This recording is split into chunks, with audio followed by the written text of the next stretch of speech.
My name is Frances Ellison. I am a founder of Greenville Women Giving. I'm Sue Priester, a very proud co-founder. I'm Bob Morris. I'm the president of the Community Foundation of Greenville, and I was part of the group that helped start Greenville Women Giving 20 years ago. So this is 20 years that we've been doing this, and it's been one of the highlights of my life.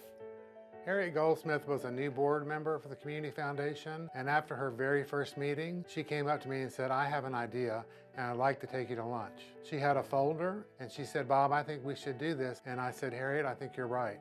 Harriet's assignment out of that lunch was to call Frances Ellison and Sue Priester, and I knew the three of them could figure out a way to make it work. So Harriet Goldsmith invited Sue Priester and me to come to lunch at her house, and so we did. And she said she had a potential project she wanted to talk to us about. And she had notebooks all prepared for us with information in it. We talked about the possibility of beginning an organization like Greenville Women Giving. When we started Greenville Women Giving, it was one of these things, like I've often said about my life, why did I do what I did? It seemed like a good idea at the time. The whole concept just made sense. It was logical. Sue and I said, we're on. I don't think we knew what we were signing up for exactly, but we were on. At our May board meeting, we approved a $50,000 match if Greenville Women Giving could recruit 50 members. And we felt like that was being very generous. It was amazing that they recruited 135 members in their first year. So they exceeded our expectation almost 3 to 1. From the beginning, we just said, let's see what happens. And here we are at 20 years, one step after another.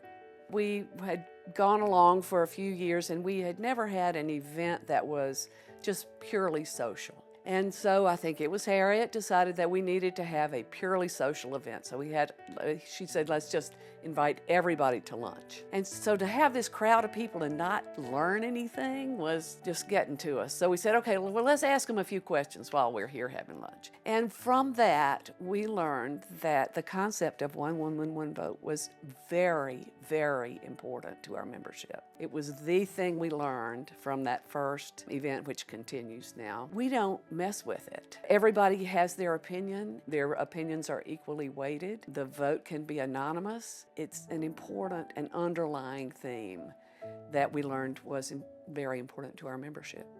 The thing I love about the shared leadership model at Greenville Women Giving is that it allows you to team with other folks to manage all the various aspects of running this organization, especially when you have a group that's as large as 500 plus members. Plus, with the collective giving organization where it's largely volunteer, you don't want to lay that work just on one person, right? So being able to work across the team is very helpful. I think the other thing for GWG is the way that it is organized.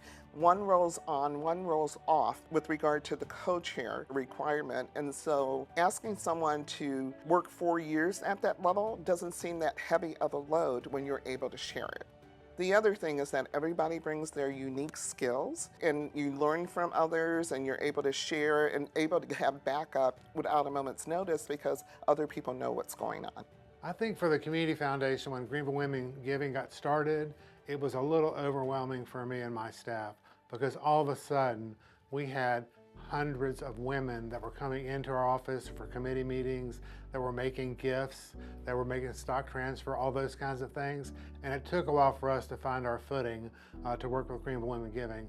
But now it's a pretty seamless operation. We provide the philanthropic support through our grant-making software. We process all the gifts to Greenville Women Giving, and they do all the work. Women are a very powerful force in philanthropy. Some of the things that I've learned is that through collective giving, but through other means too, women have really diversified philanthropy, particularly in the last 20 years. By getting involved collectively and in other ways, it means that more people say, I am a philanthropist. It isn't just somebody with a big pile of money. It's everyday women, everyday working people, particularly in collective giving where we're doing place-based philanthropy. The women in these communities are making decisions decisions about smaller and more grassroots organizations and nonprofits, and they're funding those, as well as funding ideas that perhaps big funders wouldn't take a second look at. When women are involved in philanthropy, they don't want to just write a check. They find out that they are impacted and changed themselves. And so what comes out of that is a greater Greenville, is what we say. As someone who works in the financial services industry and is working with clients on a daily basis about managing their money, how they want to use their money, it's really neat to have conversations with women who are statistically making the philanthropic decisions for their family. And just seeing the impact in those one-on-one conversations that I'm having and seeing some of that translate into what Greenville Women Giving is doing. Just the power that women have when it comes to the passion they have for philanthropy, but then to all come together and be able to make a big impact in our community. Greenville Women Giving has been a great vehicle to advance the culture of philanthropy in this community. It gives so many women an opportunity to learn about philanthropy, to learn about grant making, to learn about the issues in the community, and then to work together to try to make decisions that will help this community thrive. Our process for vetting grants is one that allows you to know that it has gone through a lot of discussion, a lot of review. Even through the site visits, you learn a lot more about the grant and what it's intended to do. So I think our process, along with the people that are conducting that process, really allow for a fair process for our members. And our members have told us that even if I don't get involved, even if all I do is write my check, I know that there is a well-vetted grant that I'm voting for. Women in Greenville are powerful. And so I think GWG kind of embodies that in a lot of ways. If you look at our nonprofit leadership here in Greenville, there are a lot of awesome women. If you look at the leadership of Greenville Women Giving, it's a lot of awesome women, and it has been for 20 years. It's that idea of how can we all come together to support the community that we care about in a really innovative way. Greenville Women Giving leaders have been leaders in this sort of giving circles movement nationally. And what we've learned here in Greenville has spread across the country too. Greenville Women Giving marshals hundreds of individuals who have a passionate interest in the community that we live in and serving those who need our help. Having them as a partner not only for financial resources, but for other resources, networking, relationships, has made a tremendous difference for Safe Harbor, and I would dare say for most nonprofits they work with, because of the impact they make through their numbers, but also the impact they make through their passionate pursuit of helping our community. Without them, the nonprofits in this community would not be nearly as successful in pursuing their missions as they are with this organization. I mean, quite literally over the years, Greenville Women Giving has helped empower and train and develop young leaders across our community here at Mill Village. Over the multiple grants we've received, we've been able to support teenagers in their goals, providing employment opportunities, teaching them life skills, job skills, practical things like personal finances and interview skills, and have helped develop leaders that are now here in our community and making a difference right now. And so Greenville Women Giving has quite literally passed it forward for probably 100 youth here in this community, and we would not have been able to do that if it weren't for the support and the grants of Greenville Women Giving. Members of Greenville Women Giving are really unique. Not only do they have that passion to give back, but they get how critical some of the needs are. One of the members of the grant committee was so moved by our mission and seeing the kids here that they became involved. They served on our board, and they are still a lifelong friend of CDS today. And I think it's that commitment from the members of Greenville Women Giving that set them apart, and really just understanding the needs of the community and us here at CDS. Often with grantors, there is so much need in the community, and so the arts would fall to the bottom. There was always human health organizations, there was so much social need, there were so many different health organizations or environmental organizations that certainly deserved the assistance from grantors. I think that what Greenville Women Giving did that was so important to us was they determined that there would be 5 giving buckets, if you will, and the arts had its own bucket. They made the arts seem as important as the other giving options, and that was huge to us. One thing that I noticed straight away with Greenville Women Giving is their focus on authenticity and accountability. Authenticity because the women there were so warm and friendly, but authenticity that everyone wants to share and give their money to make sure that we can serve Greenville together and partner with these amazing nonprofit organizations. Now, accountability because they're giving money. They're not just saying we want to be in a better Greenville.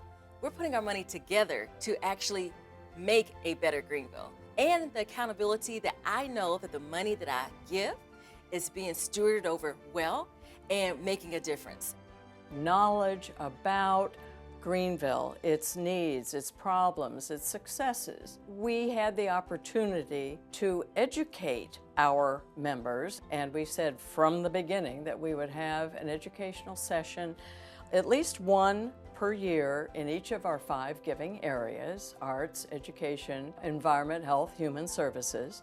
In the beginning, we could have them in people's homes, when we were small. But as we've gotten larger, obviously we need larger venues. They have never been tied specifically to our grant making. Our education committee, which we had in the beginning, selects topics based on certainly a general subject matter, but what is topical at the time. So we have both been ahead of issues, we have been riding certain issues, but as certainly many people in the community have said, this is one of the greatest benefits, one of the greatest things that Greenville Women Giving has done for the community in general, is to create a cadre of informed givers. I think one of the things that I like about the group is that it really hasn't changed, in the sense that the focus areas have remained the focus areas, the structure has remained the structure. I mean, there's certainly flexibility throughout the year, and I think leadership has allowed for flexibility in terms of how we do the education sessions or where we have them, or even how the ballot showcase has gone. There's been nuance change, but I think the sustainability of the program is because it sticks to the core structure. It's predictable and people know, and we've seen results. And I think that the impact we've made over the 20 years is what's, is a testament to the fact that the system works as is. I hope that over the next 20 years, Greenville Women Giving will continue to grow as much as it's grown in the past. We have well over 500 members now, and I hope we will continue to increase that number. But I also hope that it will continue to have a broad array of ages. I think working together in the philanthropic community with other organizations to address these community issues is a real opportunity for Greenville Women Giving to make even more of an impact. How big can we grow? The needs are not abating. There will always be room for women specifically to join in a philanthropic endeavor. As we say, we do together what most of us can't do separately. We are part of the philanthropic fabric of the community at this time. So number one, we have to keep doing what we are doing because the community has come to rely on us. So that responsibility guides our behavior and will see us into the future. Well, I think that the board understood when they made the challenge gift that it was going to result in a new group of donors that would understand what the community foundation is and what things would happen in the community with their support. That it has developed an army of passionate, informed women philanthropists that will continue to be thoughtful about what they do and what they give to years and years to come. And the business of the community foundation pretty much focuses on planned gifts, bequests, charitable trusts, things like that. And they're already early members of Greenville Women Giving that left planned gifts to Greenville Women Giving. And I see that growing over time because for many women, it's the most important collective philanthropic thing that they've done, and they find it a very affirming and effective way to be philanthropists. So even though now, they've given over $9 million to charities in Greenville, they've just started. It's 20 years in, and they'll continue to do it over and over again. So it's a remarkable, remarkable thing. Would I have done anything differently?